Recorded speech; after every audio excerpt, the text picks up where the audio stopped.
all started with a phone call. یه روز نشسته بودم که دیدم که تلفن زنگ میزنه. گوشی رو برداشتم، یه حرفایی زدن که گوشی رو قطع کردم، نشناختمش چیه.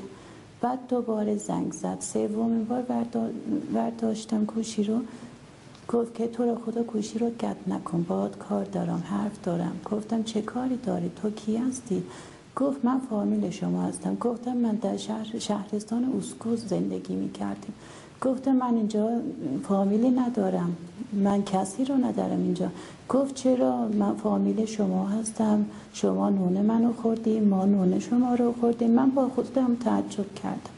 بچه ها رفتم بیرون، این دوباره زنگ زد گفت که منو شناختی؟ گفتم نه من نشناختم. گفت باشه میشناسی. با اون گلگرال گذاشتیم پارک، رفتیم پارک، اونجا دیدم که عیسی طاهریه. So, who is Isa Taheri? Well, it turns out that's a question much harder to answer than you think. When we started researching Isa, we found no mention of him in media reports inside or outside the country. He was literally the invisible man. We started our search by asking around the locals in Osku, and we were immediately warned against approaching Isa.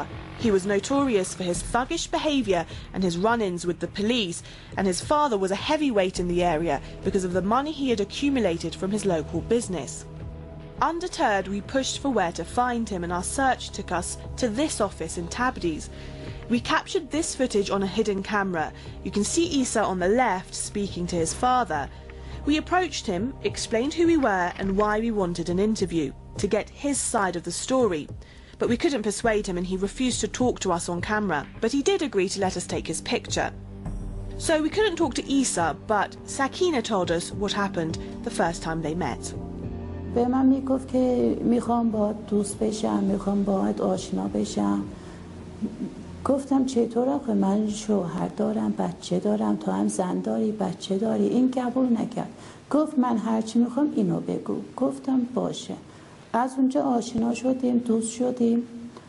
یکی دو بارم من رفته بودم کارخونه شون، پدرش کارخونه داشت، رفتم اونجا کارخونه. زنگ زد گفت که بچه ها رو بفرست پیش مادر تبریز بیان. من گفتم چرا؟ گفت میخوام شوهرتو فردا بکشم. گفتم با کی؟ گفت به برگ میزنم. گفتم چطور؟ گفت تو یه آمپول بیهوشی میزنی، من بعد میام وقتی شوهرت بیهوش شد من میام شوهرتو به برگ میدم. When we were given access to interview Sakina, we asked if we could see the house where the murder took place. The permission was granted and Sakina was even allowed to accompany us. Back in her old home, she ran through the events that took place on the day of the murder. From her account, we filmed this reconstruction. You may find some of these images upsetting, and they do include the real pictures of Ibrahim, Sakina's murdered husband's body.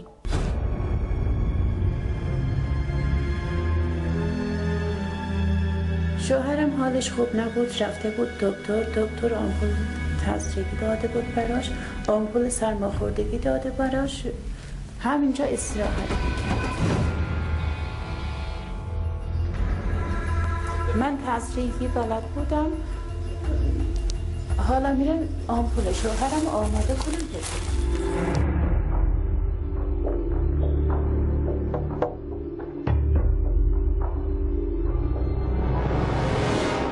کیسه دارو رو اینجا گذاشتم، همون آمپولی که عیسی طاهری گرفته بود از اینجا برمیدارم.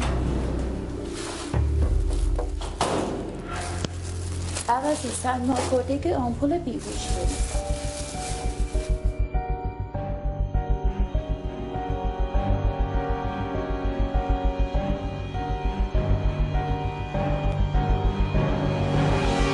آمپول بیهوشی را که آماده کردم رفتم به شوهرم تزریق کنم.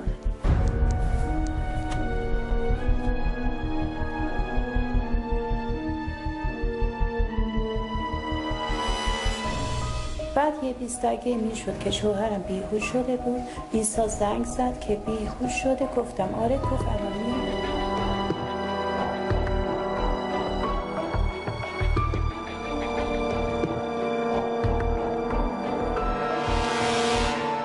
گرفته بود که شوهرم رو با برگ بکشه.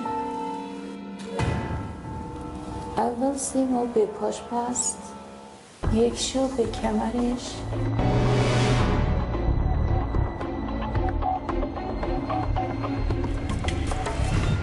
وقتی عیسی سیمو وصل کرد پریز برگ پرید.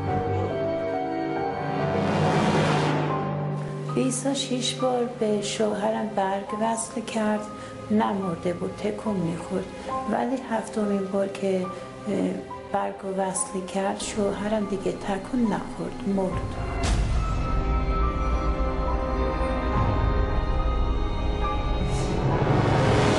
رفتم خودم رو معرفی کردم چون وجدانم ناراحت بود که من این چه کاری بود کردم. 23 سال با شوهرم زندگی کردم، آخرش این چه روزی بود که به روزگارش آوردم. A judge, working on the basis of the law, gives a verdict of stoning, a verdict that the bylaw doesn't allow to take place. But Sakineh's son Sajjad could not rest easy. He said that he feared that if the bylaw was overturned, his mother could face death the next day. ما ترسیدیم که یک موقع حالا بیان به جای سنگسار بحث اعدام رو مطرح بکنه. Sajjad says he knocked on every door to try and find a way to help his mother. On the internet, he searched stoning and came across the name of Mina Ahadi. But who is she? Born in 1956, Mina Ahadi has said herself that she started her political activity at aged 14 and that she was actively involved against the government